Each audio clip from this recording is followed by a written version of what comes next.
Hello and welcome everybody to the first video on this channel and the first in a multi-part series on anxiety.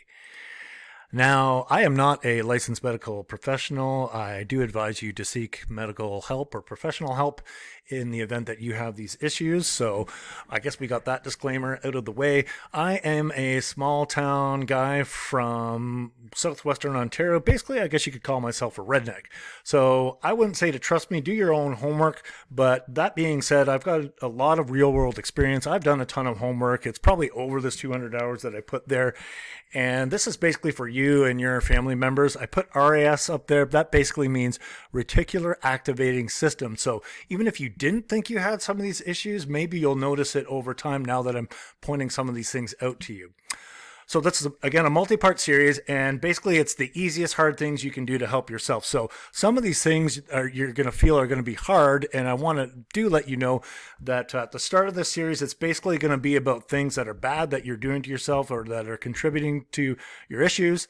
And then as we move forward, I'm going to give you solutions to those. But basically, your biggest solutions now are to stop doing things that cause these problems. I'm not going to talk about inside sources such as your childhood trauma, your later life trauma, psychological terms, and get all sciencey and stuff like that. However, after watching this video or as you move forward in life, I definitely think it's worth your time to do your own homework and research and start figuring some of those things out. But for now, we're going to just move forward with this. So symptoms of anxiety. And I want you to pay attention as I cover these three topics moving forward to see if some of these things come up. Pay attention to your body, pay attention to your mind, and see if some of these things like muscle aches and pains or your pounding heart or fatigue and whatnot or trouble sleeping, irritability, all these kind of things might show up for you in your life. And sure, they could be caused by other things. We'll cover some of those too, but we're going to cover these as we go. So this is in no particular order, and there's definitely not just three. Believe me, there's more. Yep, gluten. I never thought this myself. It reminded me of on The Simpsons where Marge tells Homer not to fill up on bread, and I'm advising you to not do the same or to do the same. So if this is you, this used to be me as well until, I figured out these things and I did some research on it. Yeah, it's just another diet fad. These people just want attention. Why do they always my dinner party menu? Or I've even had chefs at restaurants when people say, I'm allergic to gluten, and they ask, what does it want? Because, yeah, it can kind of make it tough for them to make food for them. And it also makes sometimes it tough for them to prepare food for themselves because just about everything has it in it. And even if you are trying to go in this direction, just because it says it's gluten-free, technically and by government standards, it's still probably in there for a lot of items. Yeah, so as I said, it's pretty much everything, but if it's in pretty much everything and you're eating at that everything, couldn't it be that that's part of your problems? When is the last time you went without any gluten for 30, 60, 90 days, or even 7 days? It's a very addictive thing. And so if you're even just feeling some of this resistance in your body, that's going to be probably one of your gatekeepers to freedom.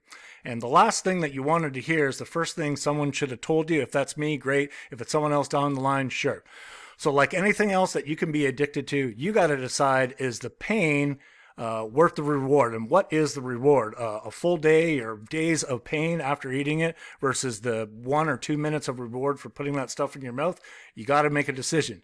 So for me, this was the issue, is bone and joint pain constantly. And I always thought it was old sports injuries catching up to me, or I must be getting old and whatnot. And then you go without it for a while. And then all of a sudden, a week, 2, 3, 5, 12 goes by and you have much more flexibility. Those pains aren't happening all the time. And then you realize it's actually good for your mental health as well. So I'm not going to get into tons of that stuff, but what I would advise you is check out Dr. Peter Osborne, or you can do tons of different research on this about your brain, your nervous system, your body. I definitely would advise you to look into this moving forward in your life. Those are some great sources. Again, I just thought I'd be getting old with the brain fog and the memory and whatnot, and then you stop eating the stuff, and a lot of these issues start to go away. So they have done tons of studies, I'll cover this, about your gut and about the issues with shorter lifespans, increased tooth loss, bone fractures, and other diseases. And again, it's not just wheat. There's a great book, Wheat Belly. I'd suggest you read it.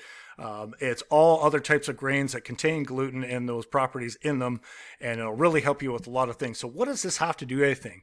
When you eat gluten, when you eat bread, it causes problems, but basically the big thing with bread is it spikes your insulin, which causes an uptick in cortisol, and those are problems with your body. They cause stress in your body, and stress and anxiety are friends, but they should not be your friend, so you need to basically eliminate those friends from your life and your diet. Number two, this is going to be a big one for a lot of people. It was a big one for me, and I'm very sorry for having to break this to you, but this stuff, it is not your friend. You can tell yourself that all you want, and it's great, and it does all these things. It's not. You got to start finding a way to get away from it. If you have anxiety issues, you got to pretty much quit. The science is there. It does not help you sleep. Maybe it did 6 years ago or 22 years ago when you started smoking or consuming it in a way. It doesn't. It might help you gently get to sleep maybe at the start, but in the end, it makes you have terrible sleeps, which contributes to bodily stress. And for the most part, for a lot of people, it's just withdrawal. So if you go without it for say 2 or 3 days, you don't have enough money or whatever, and you're not sleeping right, you're actually just in withdrawal. If you actually just broke yourself through that for week 2, 3, 5 and got through it, you find your sleep will become fantastic. So try it for 30, 60, 90 days, even more if you can. So if you're messing with your sleep, you're messing with your stress, you're messing with your body, you're messing with your anxiety if you got it. There's tons of videos out there. There's tons of research on this, especially after legalization. And, and I'm not saying CBD is bad. I'm saying smoking tons of weed and edibles and whatnot, especially at the potency that it's at now, it doesn't work for that. What weed does is get you baked. It doesn't relieve your stress. Maybe if you had one puff, once a week or after work or something like that. But we all know nobody does that. We all know it went from, just like all humans, whether it's drinking beer and then going to vodka and then it's moonshine. This is just kind of what we do. You shouldn't be consuming 80, 90% THC distillates, and taking it into your washroom with you or on break at work. That's not what you should be doing. And the science doesn't support it as a thing that helps with your stress or anxiety or any of those things. And again, remember I said pay attention to those symptoms. When you have a big cough out or when you have your first toke in the morning, what happens? Your body feels it. Your heart starts racing. Your lungs are saying, hey, this foreign substance is entering my body. And it basically starts to get under stress. Yeah, you get ripped and you get high and all that, but you're not relieving your anxiety and helping your sleep. It's just not how it works. So if you haven't punched your computer through the screen or thrown it off the bridge already, I'm glad you're sticking around. We're going to move to not number one, but a big issue that you should decide and work towards. Your friends. Now, I have yet to find a picture online or really anywhere of 4 or 5 guys jumping. It seems to always be women. That's cool, though. That's their thing. They love to do that, and I'm all for it. But it's your friends. So basically, you're pretty much the sum total, very close to the sum total of the 5 people that you hang out with the most. I love Jim Rohn. Basically, he says all these quotes you can see here. And basically, one of my favorites is do the hard things, life becomes easy. Do the easy things, and life becomes hard. So if you break through some of these things that I'm going to be showing you in the next videos or in this one, trust me, from my experience, and you can see tons of testimonials of people online, that everything just started to get better and better and better. And what will end up happening in this situation here is if these people are, contributing to the stuff that's going into your brain, you're actually going to start contributing it to other people. You'll be stressing in front of your kids and to your friends and whatnot. And these complainers and whiners and whatnot, they don't want you to give them solutions. You can give them a solution for 6 months or 6 years. They're just going to find another one, or they're just going to come back and talk about the same problems at their job with their girlfriend or their boyfriend. It doesn't matter. They are actually fundamentally complainers. You need to get these people out of your life. Trust me, other people will take their place, and better people. So again, if they solve that problem or fix it, they're just going to find another one. It is their nature. Don't let their nature pollute your nature. So you got to pay attention again to your body, your words, to them, how you feel after, and what just happened. When you walk away from that, hey, how you doing conversation that turned into a 10-minute them unloading on you, I'm going to give you these techniques. Avoid them. Don't call them. Don't email them. Don't anything them. Don't go out for a drink with them. Avoid them. You're better off by yourself and conserving your energy. You got to take this call if you bump into them or you're on the phone with them and they start whining about God knows what. You've done it before for sure, so just do it to these people. Go gray rock. Yes, no, mm-hmm. Oh, fine, thanks. The more words that you expend out of your mouth, the more it's going to give for them to say, hey, man, here we go. But what will I do? Trust me, again, if you get rid of these people in your life, the non-vampire people are going to finally be allowed to show up. It's your decision. You got to decide. You got to make the decision. Either A, yes, you like this energy, or B, no, I do not want this energy anymore in my life. It's only try time. No, it's due time. You got to figure that out. And I thought this was pretty cool. I had no idea how much yoga looked like, whatever type of dog this is. But that looks like it is the case, except for the ears, I guess, and the green nature, and also the outfit. So what my advice to you is, of course, always do your research. Again, don't trust me. I hope you do a little bit at this stage, but go do your homework. Try one of these at a time. Try one at a time. Maybe it's not giving up bread or weed right away. Maybe you can get rid of that one or two friends that are, just the worst. Maybe you cut down on your weed and get rid of it altogether.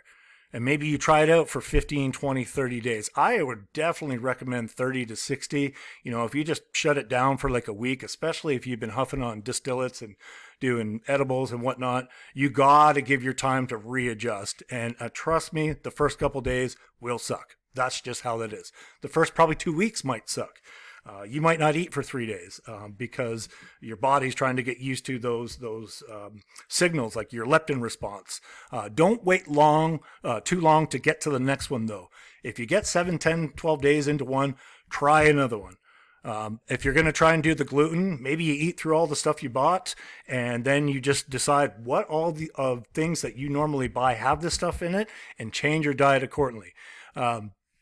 Each time you do one, it's going to make the next one easier. These things compound. You'll be amazed. Lower your expectations of the time durations and the basically what's going to happen. Yes, it will just take some time. Again, that 30, 60, 90 days.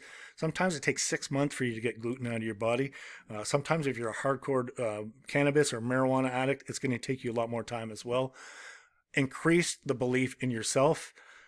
You can do these things. I never thought I could. I did. Ideally, you journal so you can actually keep track of progress on paper instead of just in your head. It's nice to look back. So it's nice to, be someone who goes to the gym and be like, oh, yeah, I could only do 20 pounds. Now I can do 35 or 80. Those are things to keep track of. And then you can look back over time and then you can see things that worked for you. Maybe you slipped up here and there. You'll know what those things are.